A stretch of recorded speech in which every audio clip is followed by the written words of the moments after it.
Listen, if you want to learn how to lead generate, lead follow up, lead convert at a high level, you want to learn to get more leads, leverage more leads, convert more into listings, convert more listings into closings, you need to be at the leads, listings, and leverage class that we're going to be teaching. Is a 3-hour class. There's no cost. We're not charging anything for this. You just need to show up. Listen, my name is Michael Hellickson. At one point in time, I was the #1 real estate agent on planet Earth. I'm telling you, I can help you out. I was literally at one point in time closing 120 to 180 transactions a month and had over 750 listings in active and pending status. Whether you're brand new in the business or an experienced team leader, you need to be there at this event. Bring your team members. I'm going to get them fired up. I'm going to get them excited about taking their game to the next level. We're coming to your city next. I'm going to tell you right now, if you don't show up at this event, you're going to wish you had, because your competitors in your marketplace are going to be there and they're going to be learning exactly what to do. I'm going to be giving you literally the specific lead sources I use to crush it, the specific lead sources that our coaching clients are using right now to generate anywhere from 1, 2, 10, even 100 listings a month. Listen to me. You have got to be at this event. I'm telling you right now, it's the best thing you'll do for your business in the next 12 months. So go to clubwealth.com/events, clubwealth.com/events. You're going to love it. I promise. I absolutely guarantee you will come out of there with exactly what you need to make an extra 6 figures in the next 12 months at the bare minimum. Love to see you there. So success through specialization, finding your specialty, whatever you want to call it. I got Coach freaking Aaron Drussel with me right here. I'm talking Aaron, the man, the myth, the legend Drussel. Now, listen, for those of you that don't know who Coach Aaron Drussel is, he's kind of a big deal. And he's going to be sharing with us today how we can, through specialization and through really figuring out what we're best at and really honing in on those skills, how we can make more money. We're going to keep it fairly short, but I want you to know that we're going to go deep on the parts that you need to know. Now, before we do that, let me tell you a little about Aaron. So Aaron runs one of the most successful brokerages in Utah, and he's done it without the use of polygamy, which is really cool, because I think that's a thing. It's a tricky thing, but we pull it off. You pull it off. It's nice. So you don't even have to do it with that anymore. So like that works. You didn't have to marry like 50 wives to be able to be successful. You've got like hundreds of people in your brokerage now. I can't remember. What are you at, like 250 people in your brokerage or something like that? Almost. I mean, we're getting closer. We're not at 180s right now, but we're making 180. So yeah. But 180 people in your brokerage, that's substantial. That's pretty awesome. Seriously. Yeah. Making good progress. Dude, that's awesome. I'm stoked to hear that. And so Aaron has been, for the longest time, one of the most sought after broker owner coaches in Club Wealth. People love this guy, and he has moved the needle for more people than I can even begin to tell you. That being said, I would be remiss if I didn't share with you that we have an event coming up in Salt Lake together. Aaron and I do. It's going to be a half-day event, and it's not going to cost anything to attend. So I'm not going to go into detail on that right now. Just go to clubwealth.com/events, clubwealth.com/events, and you can find out all about it. But man, I'm telling you, you're going to want to be there, and we're going to go really, really deep with you there. So Coach Aaron, talk to us about specialization and really figuring out what your specialty is in this business. Because, you hear about people talk about, well, if you look at the medical profession, right? I got general practice doctors over here and they do fine, but the heart surgeons, they seem to make more money. Even a podiatrist makes more money than a general practice doctor. So it seems to me that specialization makes sense and not trying to be the jack of all trades and the master of none. I want you to talk to us about that for a little bit. Well, I think the thing is, like, if you look at people in real estate, like if you talk to like a lot of people just in the marketplace and you ask if they know of a real estate professional, like they most of the time know a realtor. Like the realtor is such a generic term and it kind of fits the bill for a lot of people. And the hard part of that is, if you look at the national stats, even in our local market, if you look at we have about 20,000 realtors in the state of Utah. Wow. And in the last year, half of those people didn't sell a single house. So like the hard part is, like, if you get grouped into that group, now like you could be grouped in with someone who never sells a house because you have like this generic term that's now like placed upon you. And so like one of the key things is like kind of stepping apart from that. Because if you're like, I don't know, like when I was like building up my business originally, I was at a bigger brokerage, and what became frustrating for me is I have to go meet with a client and they would say, oh, you're one of those. Like, we already met with one of you guys. I'm like, well, that's not me. Like that was somebody else who had that name, but that was like, that's not me. And so like sometimes when it's too general, it like minimizes our unique abilities and what we bring to the table, because they just naturally think they already know who we are based upon the law of average. That's actually really interesting to hear you talk about it in that way, because I agree with you. I think people have preconceived notions about real estate agents, right? They kind of develop in their mind based on their experience with whoever they knew that was a real estate agent. It was usually somebody from high school or brother, sister, mother, cousin, or, the 10 other people they know that have a real estate license that do pretty much nothing with it. And they figure that that's kind of how everybody is, Well, I know John over here. He doesn't really work hard. He just kind of hangs out all day, plays Xbox, and sells a house once in a while. And look at how much money he makes. It must be just really easy. And these guys are all schmucks, right? It's just So whatever their preconceived notion is, like you now just fit that. Like they just define you by that. So and the hard part is oftentimes we minimize what our unique ability is, because we just give that generic term. And we just say, well, I'm this. And they're like, oh, yeah, I know what that is because of, and they have their definitions already internally of like, oh, I already know what that is. And they're one of those. Okay, got it. And if it's a bad experience or if it's someone that doesn't do anything and they're like, okay, you're one of those. Got it. I'm just going to group you and categorize you as that now. Well, I think it's also interesting, you talk about, how people place a label on you. It's similar to where when somebody's new to the business, right? Maybe they were a police officer before, a firefighter before, or they did something else, whatever it was. They were a teenager, a high schooler before, whatever it was. Then all of a sudden people's perception of you is what you were before. And they don't translate that to, no, I'm a professional real estate agent now. And this is what I do. And I work very hard and I'm very focused and I do a great job for my clients. And I'm very professional. People don't see that a lot of times. So let's come back to how do we change that paradigm? How do we change the attitude of, well, you're just like all the others that I know that do what you do? I think that, you talked a little bit about the specialization idea. And I think what I've found over the years is I find different niches that I have found ways of setting myself apart, that I can kind of specialize in different things. And sometimes I think the mistake that becomes that people try to specialize in one thing and it becomes the only thing. Mm-hmm. But you can specialize in many different things and you become an expert depending on the person that you're talking to. So I remember when I first started out, I was young, I was in my 20s, and a lot of my database is kind of around that same age. And my sister, she was going to college at the time. And when I talked to my sister, I told her, I said, hey, just so you know, like I specialize in first-time home buyers. And she was like, oh, that's good to know. Because so when she was in classes and she was talking to different people, she would say, oh, my brother's in real estate, but what he specializes in is first-time home buyers. And so when she would refer me, that was kind of my specialty. And it was that was my specialty to her. I was literally just going to ask you that. Right? Like that was like I became more competent with foreclosures and investment properties. Mm-hmm. And then I would talk to people who had money, and for them, I was not a first-time home buyer specialist. I was a foreclosure specialist, or I was a investment specialist. So when I would talk, so depending on the audience that I had I would say I had 5 or 6 business cards. It was the same business card, but I would have different ways that I would present myself to those different people. So people with money, I'd say, oh, you know what? They'd be like, well, what do you do? I'm like, oh, actually, I help people when they're buying investment properties. Like, oh, I'm like, yeah. So I work in real estate. Like, oh, but you specialize in that? Like, yeah, that's like one of my specialties. Like work with, oh, is that something that, well, yeah, that's something I'm interested in. Like, oh, okay, great. Like that, then we should talk some more. So I would always frame my conversations and when I would describe myself as what I envisioned the need that person might want. And it was fascinating. Like I would work with clients.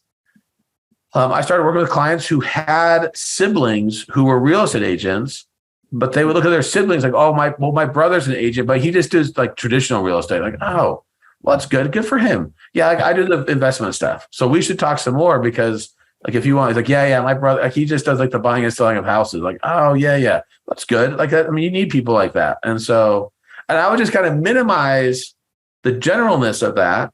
And I would just become the specialist in whatever unique angles that I was looking for. And this market we're moving into is, it's going to be amazing because it's going to create unique opportunities for people to specialize in unique things. And the general practice agents, are just going to be kind of like, oh, well, we've always done this thing and this is what we do. And it just becomes very monotonous and it's kind of lost because it's like there's not much uniqueness to it. So I love where you're going with all this. And, it's interesting because I think, number one, especially coming into this new market, there's no substitute for hard work. They're going to have to get back to basics. They're going to have to work really hard, but they're going to have to do more than just that. That will be required to continue to make what they're used to making because we're going to lose a lot of the marketplace, right? Some are saying we're going to lose another 25% of the agents this year and who are in the next 12 months to 24 months. And who knows? Nobody has a crystal ball, but that's what happened in 2008 to 2011. We lost about 25% of the agents. But I think it's important. I think it's good. I think it's a good thing for the marketplace. But working hard is not only required, it's just not enough. You've got to now add some other arrows to your quiver, and specialization is one of those arrows. I love it. I'm envisioning you right now. I'm seeing you go into, Barnum and Bailey's or Ringling Brothers, and I can see now you go up to the guy tying the balloons, the clown tying the balloons. You're like, well, I specialize in selling homes to clowns. That's what I do. The thing is, the thing that really stood out to me is I was in a conversation with one of my friends, and he told me about this this trend that's going on. And I don't know if you've heard of these what they're called ghost kitchens. Have you heard of those at all? I've not heard of that. So ghost kitchens. So what's happening is that you have companies out there that have made these kitchens in kind of industrial parts of the city. And then what they do is they create a front of different types of food. So they have a website for Asian cuisine. They have a website for Italian food. They have a website for Mexican food. It's the same kitchen that's fulfilling the orders of all these different restaurants. So they have 4 or 5 different brands, but they're all out of the same kitchen. Yeah. So when somebody goes online and it's not a real restaurant. So you can't go to this restaurant and order food, but you can go online and you can go to Uber Eats or DoorDash and you can go and look at this place that's got a lot of reviews. It's a Mexican restaurant. Oh, cool. Look at all the Mexican food they have. I'll order Mexican. I feel like I want to get that food. And the order comes into the same kitchen and they're like, oh, cool. We're making Mexican food right now. And the same thing, it's the same kitchen that's making Italian food. And so you have these different people that are hungry. They have different tastes, but they're all coming to the same kitchen. Instead of having one restaurant that's trying to advertise to every single person out there. Brilliant. I love it. I think it's fantastic. You think about the economies of scale that are created by doing that. It's insane. And you can put that same dynamic to work in your business. The reality is, and it's interesting because I think as professionals, we understand that, well, look, I can help a first-time buyer just as easily as I can help somebody buying their third or fourth house, right? I mean, it's being a first-time buyer specialist in our minds that's just you have to know how to handle these things as kind of a prerequisite, and it's the specialization as far as we look at it is not real necessary, so we don't market it. But what we fail to realize is the importance it carries in the minds of the buyers and sellers out there, the importance that it carries, the weight that it carries in the minds of the consumer. And when we talk about specialization, when we say, hey, we specialize in whatever it is you are, whatever it is you're looking for, whatever it is you need, then guess what? They're a lot more likely to want to work with us. I think that lowers that barrier of resistance for them. So I think it's fantastic. I think that's a great strategy. Yeah, and you look at other professions have done that really well. I don't really like to compare myself to attorneys, because that's not but you look at attorneys and they've become specialists, right? You have the ambulance chasers, you have the litigators, you have the trust and and divorce, and they have all these specialties that they kind of do. But many of those are all under the same umbrella of one real estate firm. They just have different people who have marketed different arms of that are reaching out and touching base. And what I find is that people will pay to leave a situation that they're in. And what I mean by that is if people understand a pain point and they feel like people understand where they're at, they'll pay to leave that situation more so than they'll pay to join a place. So what happens is if we try to sell stuff, then they're I don't know if I want to buy that, but I'll pay to get out of my issues. So if they feel like people are marketing to their issues and where they're currently at, they'll pay to get out of that versus someone who just generally, because you look at going back to that analogy of the restaurants, the Cheesecake Factory has the most diverse menu of any restaurant out there. But people, when they think of Mexican food, they don't think of going to Cheesecake Factory, or when they think of I want some Asian cuisine, they don't think of the Cheesecake Factory. Like that, even though they have all that stuff on their menu, they're just like they're trying to be this one-stop shop. But most people think of Cheesecake Factory to go get some cheesecake and maybe some food that revolves around it. Yeah. It's I love it. Market. Yeah. I think it's a great move. I think it's something that it's really easy to implement. And what you do, if I'm the agent out there, how does this look in day-to-day implementation? So there's a couple of things that I think agents should consider. Number one, just in our conversations that we have with people, we just need to be aware and cognizant of, what is it they need, and how can I be that specialist for them? How can, so just being aware and making sure that we're having those conversations, number one. Number two, I would suggest that we can literally build systems around the different specialties. For example, if I'm going to say, okay, I'm a first-time buyer specialist, great. So I'm going to do first-time buyer classes. But I also used to. So I did 3 different classes on a regular basis in my market when I was selling real estate. So I did first-time home buyer classes, I did investor classes, and I did seller classes, and they all worked fantastic. Now, at some point, I also started doing pre-foreclosure and foreclosure classes, so people could understand the foreclosure process, that sort of thing. So, you can literally do different classes in each specialty, and what happens is you create a marketing channel. This is to your point with the restaurant, the ghost restaurant or the ghost kitchen. You create a marketing channel for each of these things. And what does that really mean? Well, I'm going to run Facebook ads for first-time home buyers, and I'm going to run them into a funnel that's going to then kind of get them into my conversation with them of being a first-time home buyer. Then once I nail that down and I get that dialed in, then I go do it with sellers, right? And I might do it with divorcing sellers or people that are going to become empty nesters, selling a home for the first time, or buying your retirement home or moving down. There's all these different specialties you could do this with, and you just create little funnels for each one. And you get a couple leads here from that one, a couple leads here from this one. All of a sudden, before you know it, you've got a bunch of business coming in from all these different funnels, and you're the specialist in all these different things. But what they have seen of you is all, well, he's the divorce specialist. He handles people that are going through a divorce. Well, fantastic, right? So I love it, Aaron. I think this is great advice. I think this is something that people can implement right now. What else would you? What else would you? I would add on there. I mean, if you can start to capture the reviews and if you get on video, the experiences of people who you've taken down that path, so they can share their journey of where they were at to where you helped them to get to. Because what people relate to is the place where those people were originally at.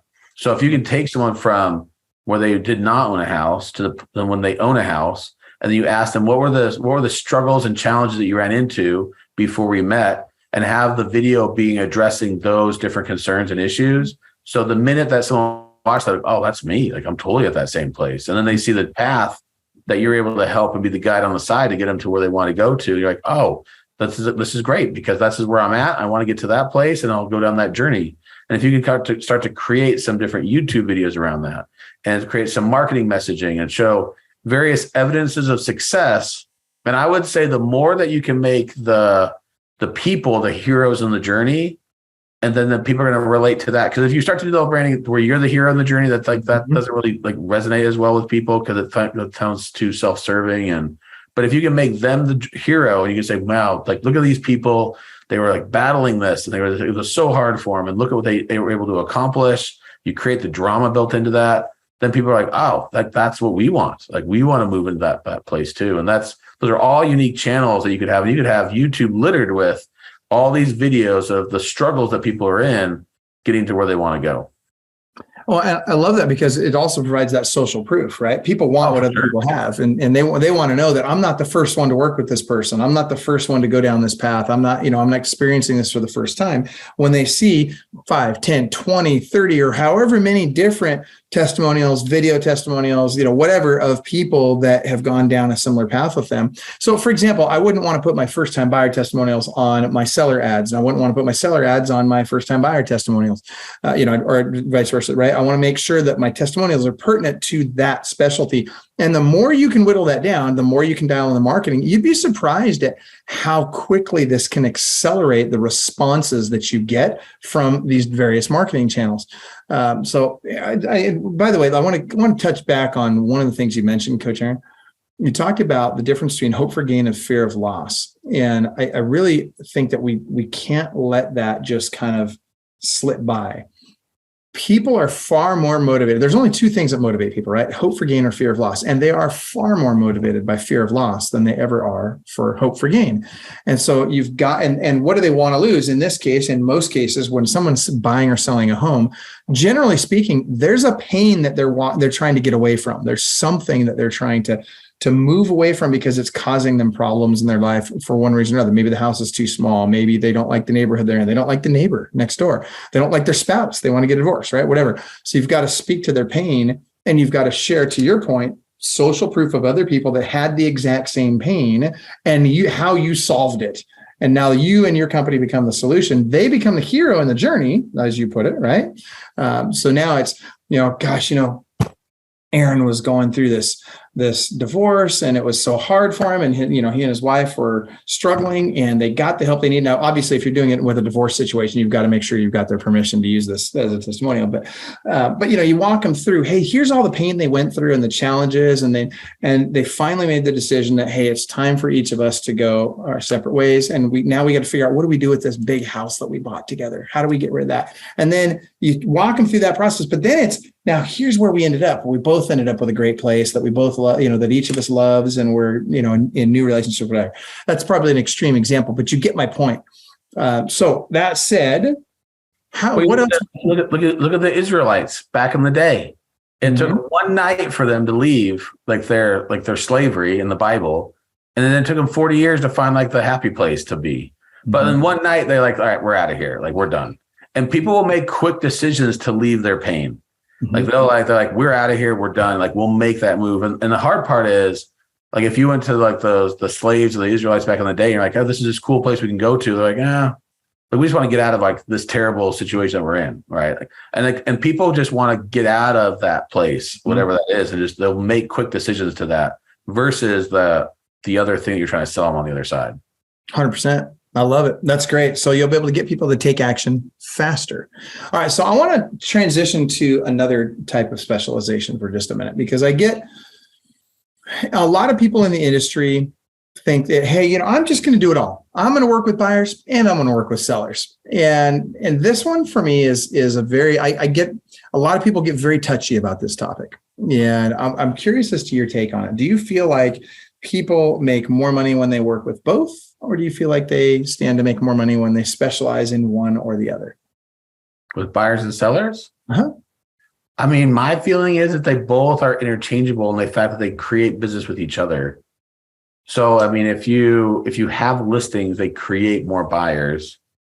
And then buyers are typically just listings. If a high priced buyer is usually a listing, they don't call themselves a listing because they self-identify as a buyer. And so I think that oftentimes if you have $1 million buyer, it's a $500,000 seller. They just don't call themselves that. They call themselves $1 million buyer. They're so I think that they are they're interrelated and they're tethered together oftentimes. And so having competency in both, I feel like is a kind of a game changer for many people. So, okay, so I'm going to challenge you on that a little bit. And I want to get your take on this, because I'm a real believer, and this is good. I love it. I look, if there's one thing I can't stand, it's webinars and podcasts where everybody agrees on everything. I get so sick of that. I'm good. I'm up for a healthy discussion. Yeah. I just love it. I feel like both sides need to be debated. I feel like, and so even if you don't believe it, I want you to argue vehemently vote. We'll have people vote down below which side they agree with in the end. Perfect. I love it. That's exactly what you should. So you present your case first, and then I'll come back and I'll have my argument. So I love it. We'll have the public opinion will be the judge, and then you present your case, and I'll have my and we'll just we'll have questions, and then in the end, we'll see how the jury of our peers decides on the. I love it. Okay, so the two options are: I either am a generalist and I work with buyers and sellers, or I'm a specialist who only deals with buyers or only deals with sellers. And so here's my argument for specialization as opposed to generalization. So I would suggest that, as with any profession, those who truly specialize, right? And, we start talking about the trial lawyer who is just a trial lawyer and does not do all the other stuff on the side. He just goes trial. He makes more money than the guy that's trying to do it all. The doctor who's a specialist doctor, she's going to make more money than the generalist who just works with family practice. Now, here's how that relates to working with buyers and sellers. I would also not only argue that if you specialize, you get really, really good at being the world's greatest buyer agent or the world's greatest listing agent, whichever one it is, your hit ratio will go up. Your conversion percentages will go up. You'll actually make more money at the end of the day. And you will be providing a better service to the client. And here's how. I'll give you an example. Mr. and Mrs. Drussel, for example, are thinking about selling their home and buying another home. Well, listen, as a buyer, right, they don't want the snarly pit bull with an attitude. They want the golden retriever. They want somebody who's going to be nice to them and, who's going to take time with them and give them, a little space, not push them, not be relentless with them. They're going to want someone who's going to nurture them over a long period of time, give them world-class customer experience and not pressure in any way. The Mr. and Mrs. Drussel as a seller, however, when they've got their house that they got to sell, look, they don't even want you in their house half the time when you come to the listing appointment. You're a necessary evil. They just want you in and out as quickly as possible. What they really want is that snarly pit bull with an attitude. They want the person that's going to come in and freaking get the job done. I don't care who you are. I don't care what you say. I don't care what you do. All I care about is get me the most money possible in the least amount of time with the least amount of headache to me. You can accomplish that. Go get it done. I don't need you to be my friend. But as a buyer agent, if I'm going to be out looking at houses with you, I want you to be my friend. I want you to be nice to me. So that said, I will also suggest that the numbers don't lie. That if you look at the numbers and you compare what a generalist makes versus what a specialist makes, the specialists make more money. That said, Aaron, let's hear your counterpoint. Okay. So I think the stats are skewed because the people who are listing agents and the ones like if you look at a specialist, most of the time you're looking at listing agent stats and you're looking at specialists who are listing agents. And I would say that anybody who is good at listing is going to have higher stats. So those numbers are going to be skewed because like they're listing more homes and people who list are going to be making more money. Now, the problem with that is if you have like people who are only doing buying and only focus on buyers, they're missing opportunities to potentially list homes because they're turning those over to other people to go and list those houses. Now, I get it. There might be people that are really, really good at listing homes. But at the same time, the challenge is that those buyer agents, they are going to start to feel at point that they're missing out on opportunities of income from the listings because the grass is greener on the other side. They're going to see the missed opportunities. And what it creates is a feeling of missing out. There's a FOMO of not listing homes. And so those agents are naturally going to want to be in that role. And so you create like a weird relationship where those agents feel like those listing agents haven't earned those like transactions and it's not fair because now all these people are working on that. So what's happening is that you have like this. Now I get it. Like if you look at a team that plays offense and defense, you have different like, people that play. But if you have a player who's really good at both sides, like you want that player on the field as much as possible. Like you might want them to be on both sides of the ball. You might want someone who's a really good specialist on the like playing on the defense. And if they can play offense too, and they've got the stamina to do it, then that's great. Like you want them on the field as much as possible. And I would say that people who are really, really good, like you want them to be in both those spots because what will happen is if they don't have the opportunity to be on the other side, they're going to leave and go somewhere else where they have the opportunity to play both sides. I get the argument, but I don't agree. So I love the argument. I do. I love the argument. Here's why I don't agree. First of all, I do agree with part of it. The part that I agree with is that they're going to get FOMO and boohoo. I want to do both. And my response to that is who freaking cares? The world doesn't care what you want. The world's going to give you what you deserve, right? You're going to get what you deserve because you reap what you sow, and you don't reap what you want or even what you need. You reap what you sow. And so freaking boohoo, cry me a river. You can want what you want. I want to be good looking, but God bless me with a great face for radio. Like, come on. I mean, at some point in time, we've just got to accept that we're great at one thing and not at another. And so I think about this as a listing agent, I'm not aware of anybody that's ever listed more homes on this planet than I have. That said, I have about this much patience with buyers. I'd be out there. I'd show them like the third house. I'd be like, dude, this is like the third house we've looked at. Are you going to make an offer or what? Like, what's going on here? Like, why are we still going and, why am I schlepping you around from house to house? I got better things to do. Right. And so I look at the buyer agent trying to be the listing agent, and I think, okay, they're going to go in there. And one of them, there's things that you have to do as a listing agent that are a different skill set than a buyer agent. A buyer agent has to have empathy. A listing agent should not have empathy. And I'll tell you why. Because if they're in a hardship situation and you're empathizing with them, you're not solving their need from a professional standpoint. What you need to do is you need to be pragmatic, and you need to address the issue and let the emotions stay by the wayside so you can get done what needs to be done so that they can get the outcome they're looking for. I get a little passionate about this if you can't tell. But that said, let's take it to the next level. So if I'm a buyer's agent, not only do I end up going out there and I'm too nice to them to get them to do what they need to do, right? Buyer agents tend to be nicer people than listing agents by and large. And I'm just going to call it what it is, right? And that's good. There's nothing wrong with that. And because people need different things at different times. That said, when I take the nice agent on the listing appointment and the person's overpriced, it's a lot harder for the nice agent to get that thing priced where it needs to be than it is for the jerk like me that goes in and says, listen, you and I don't get to pick the price for your home. The market's going to tell us what it's worth. And right now, what do you think the market's telling us? But based on these numbers, do you think it's telling us it's worth $1 million? Or based on the comps, do you think it's telling us that it's worth maybe $500,000? Right? Buyer agent's going to have a hard time with that. They're going to want to be friends with the person. So I'm looking for a listing agent to be a higher D versus a buyer agent who's generally speaking a higher I. So that said, I'd love to hear. Give me your counterpoint. Tell me I'm wrong. Show me how I'm wrong. I would say in the market we're moving into, it's critical to have empathy with the sellers because we're moving into a process in a time when the sellers are going to be more emotional than they have in years past. And so what's going to happen is those sellers who are super emotional, they need to feel like the agent can relate to them and understand them. And a powerful agent who has a high I will be able to go into them and say to them, I can appreciate where you're at.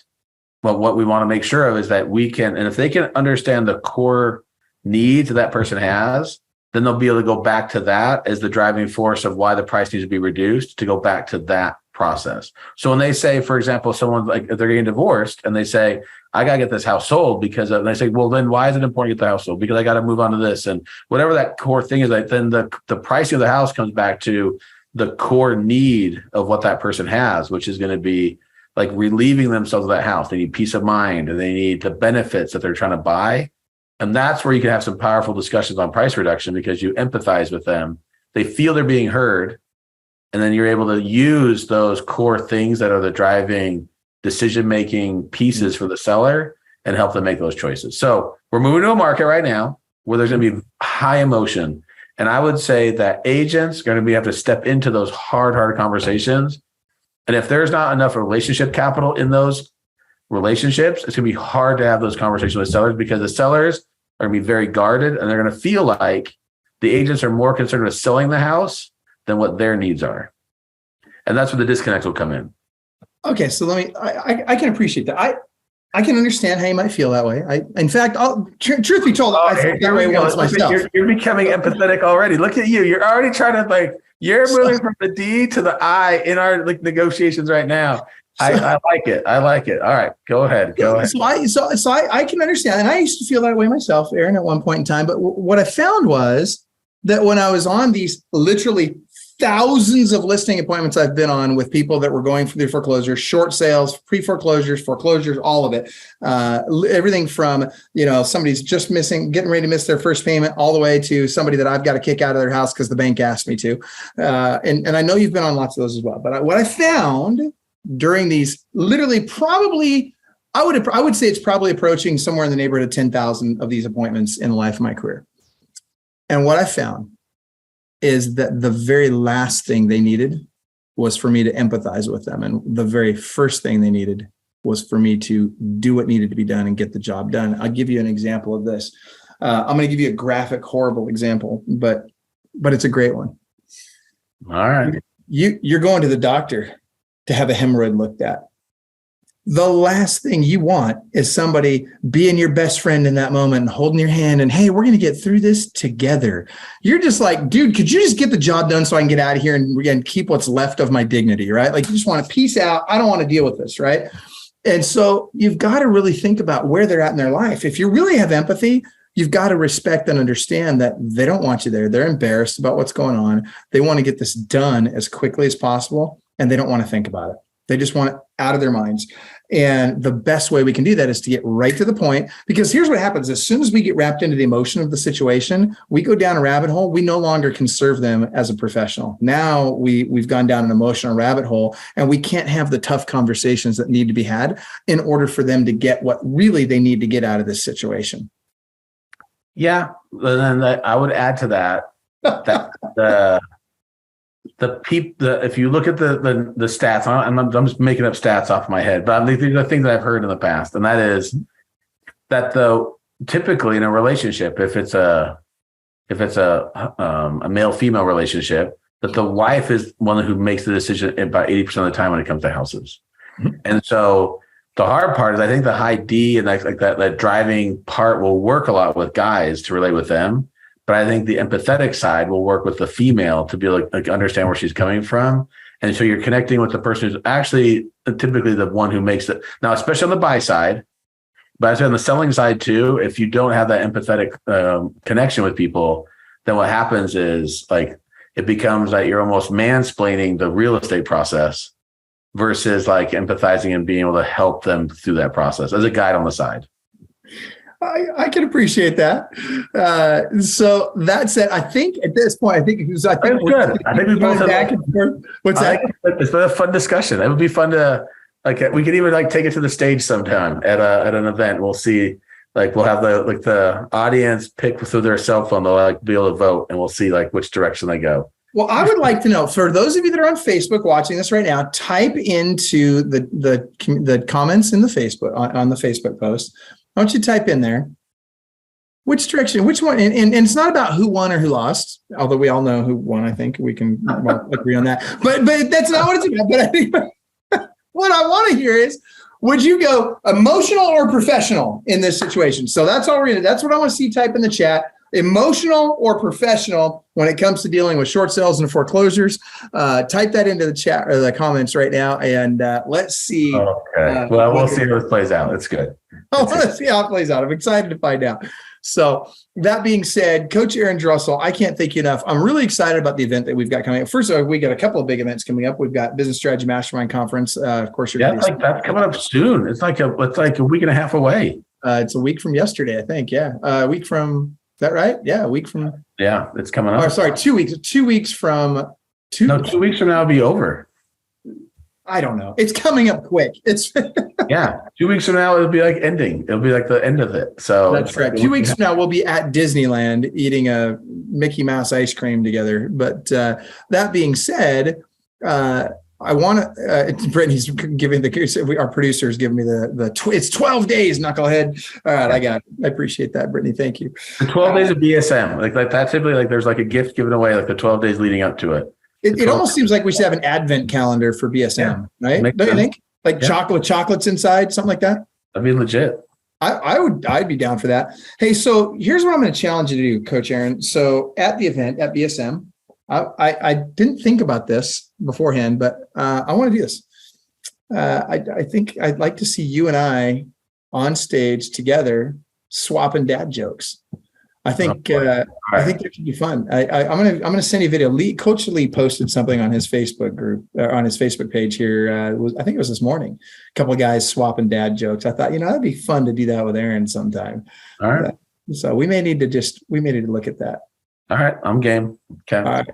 Good stuff. So I will see you then in 12 days, and then after that, we'll be seeing you in Salt Lake City in mid-November.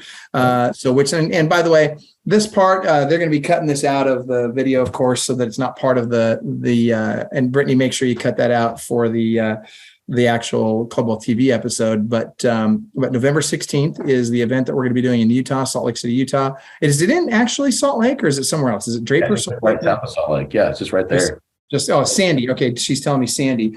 It's going to be 3 hours. They're going to be talking about leads, listings, leverage.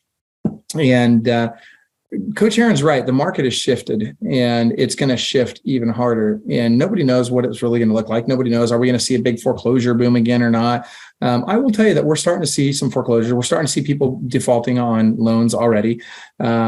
Obviously this is a different environment than it was in 2007 to 2011. So nobody really knows what's going to happen. I'd be curious, Aaron, what's your prediction? What do you think is going to happen? Do you think we're going to see a wave of foreclosures or just a few trickle in, or what do you think? Oh, I don't know. I mean, the challenge, you've got so much Wall Street money in the market now that I think a lot of banks will take non-performing assets and sell like large swaths of that to like these huge groups, and they'll kind of like just liquidate it before it ever hits the open market.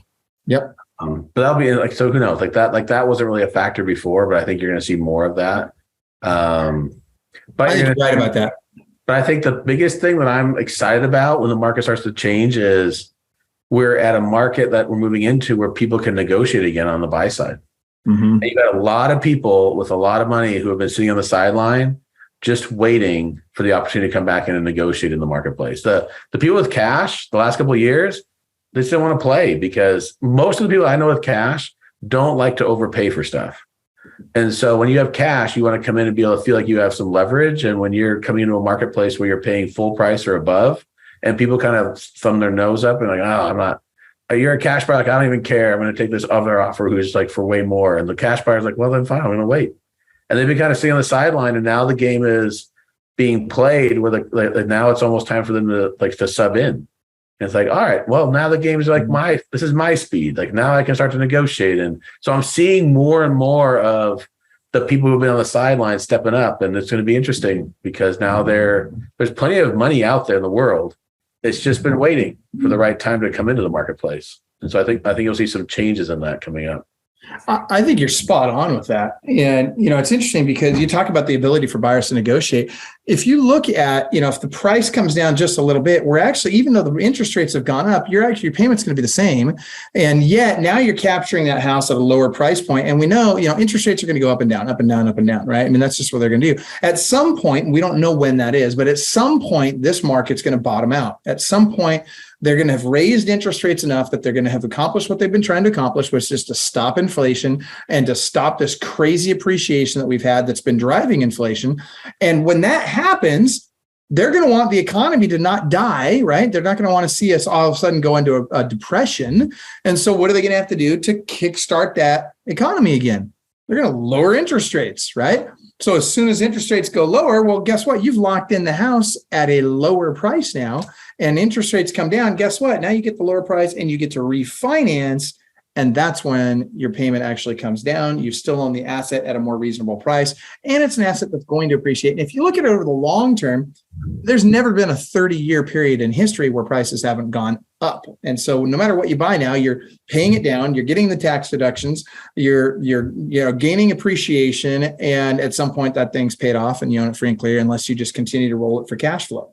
Yeah. Well, rents are going to keep going up. So they're not going down. So rents will keep going up. And the other thing to keep in mind is that we're like a year away from moving into the next election cycle. Mm-hmm. So, so this next year, it's okay if the economy's not that great, because you know what's going to happen in 2024?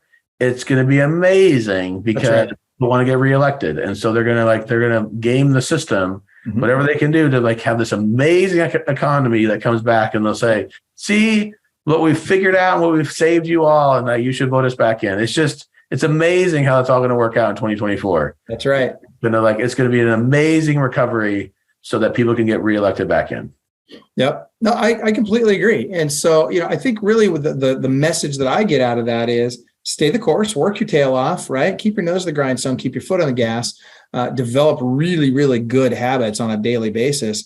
And I love Scott Pierce's comment. He says 80% professional, 20% empathetic. I like that, Scott. So I think what he's really saying, Aaron, is that I won. Anyway, that's it. I think that's your mom that logged in there. Scott's it's like a relative of yours, or like Scott's like a cousin of yours, or like you've got like these gamed all these different relatives that are stepping in.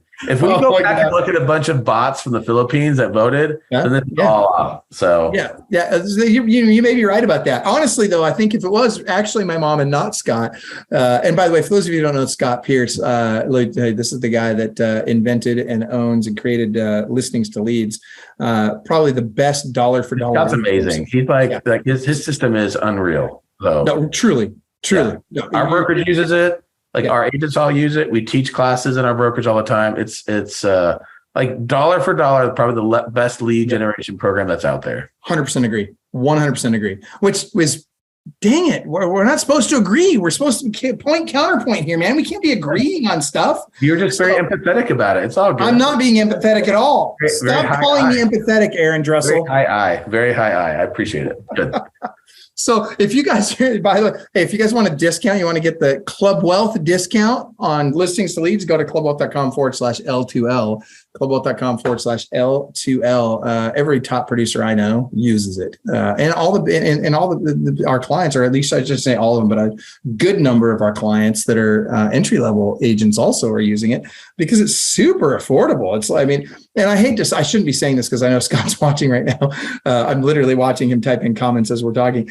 And so I really shouldn't say this, but man, he could be charging a lot more for this and people would pay it. And Scott, do not raise prices, but because we love the very low prices you're offering. So that being said, guys, regardless of what the market does, you've got to stay focused, and you can only control the controllables. None of us can control what's going to happen with the market. None of us can control if they sell the foreclosures off to the hedge funds and they become rental properties, never to return to the market again. None of us can control, what the economy as a whole does, but what we can control are our daily habits, and that's going to win the day. That's going to be the difference between agents that succeed and agents that fail. And whether you're professional or even empathetic, you can be successful. That the fact of the matter is, even if let's say 80% of the people needed professional and you were just empathetic, look, if you're going to get 20% of them at least, right? So go after them. Do what you got to do. It's the 80-20 rule. Like the 20% of empathetics will do 80% of the business. And so that's just how it works. So like they're going to be creating some referrals from their experience. So the 80-20 works both ways. 20% empathetics generate 80% of the income. So it's all good. That's just how the bandwidth works in the market. I'm going to let you have that last word. I freaking love you, Coach. All right. So, that said, everybody, we're peace out, and we will see you at BSM. And again, on November 16th, we will see you at the Leads, Listings, and Leverage event in Sandy, Utah with Coach Aaron Drussel. So take care. Thank you so much, Coach Aaron. Oh, Aaron, hey, really quick, could you tell everybody, why do you love going to Club Wealth events? You go to a lot of industry events. You can go to any event you want. Why do you keep coming back to Club Wealth events? The food. No, I'm just kidding. It's like, they're really good. I mean, I think the best part is you get people who are an open book.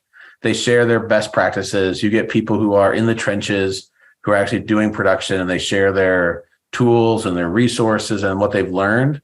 And that's probably the best part. And you get a lot of the collaboration. And so, I mean, obviously there's some cool classes, you get some great content, but then it's the conversations that happen between those classes. And it's the discussions that you get to meet with people, and like all the stuff that happens after the events with all the relationships that are built. And I think that's the game-changing piece, because you can learn a lot of stuff in a lot of places, but at the same time, like, these are people who are like an open book, and they're willing to share stuff and stay in relationship after the event as well. I love it. Well, thank you very, very much for that. All right. Have an awesome day, Coach. Thank you so much, everybody. Thanks. 87%. Yeah, that's the percentage of all real estate agents that get in the business today that'll be gone in 2 years. Let me tell you something. Why is there so much turnover in real estate? Because it isn't easy. And because most people don't know exactly what they need to do to get to the next level. Now, look, regardless of whether you're brand new to the industry or you're a team leader, you've got 40 people on your team and you just want to get to the next level. If you're doing 10 transactions a year, you want to get to 25. You're doing 500 transactions a year, you want to get to 1,000. You're at 1,000, you want to get to 10,000. Let me tell you something. You need the right coach. Why? Because Club Wealth is the only coaching company on the planet that will literally guarantee that you will double your income or make at least an extra $100,000 your first year coaching with us, or we will give you 100% of your investment back. This is for people of all levels. Click the link below, sign up for the appropriate tier level, and let's get you a strategy session today. And I promise you, I 100% guarantee you, promise you that you will walk away with a heart full of gratitude for the time that we took for you, because you got so much value out of that call. Schedule your strategy session today. I promise you'll be glad you did.